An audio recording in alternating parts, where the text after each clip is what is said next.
say the consumers of America are smart enough to decide what kind of car they can buy and whether it's safe or not. Congressman Paul, you're known as the absolutist in the bunch, someone who has consistently opposed federal government from having any role, and I think by your definition that isn't explicitly laid out in the Constitution.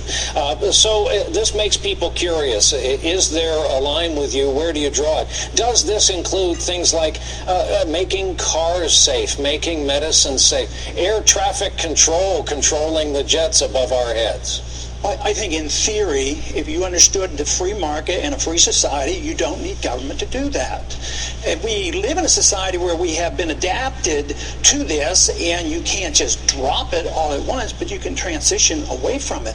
On regulations, no, I don't believe in any of these federal regulations, but that doesn't mean I don't believe in regulations. The regulation of the marketplace takes care of it. Just think if we had the regulations on the market that dealt with the bankruptcies. That had to go bankrupt.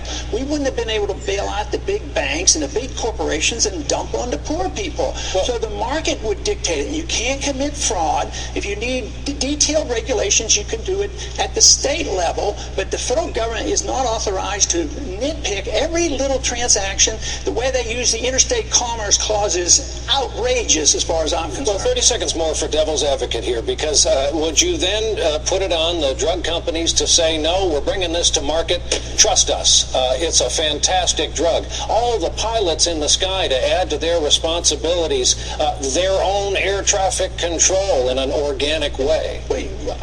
What I said is theoretically it could be privatized, but who ends up doing the regulations on the drugs? They do as much harm as good. They don't take good care of us. Who gets to write the regulations? The bureaucrats write the regulations, but who writes the laws? The lobbyists have control. So the lobbyist from the drug industry has control of writing the regulations, so you turn it over to the bureaucracy, but you would have private institutions that could become credible. And I mean, do we need the federal government to tell us whether we buy a safe car? I say the consumers of America are smart enough to decide what kind of car they can buy and whether it's safe or not, and they don't need federal government hounding them and putting so much regulations on that our car industry has gone overseas. Congressman, thank you.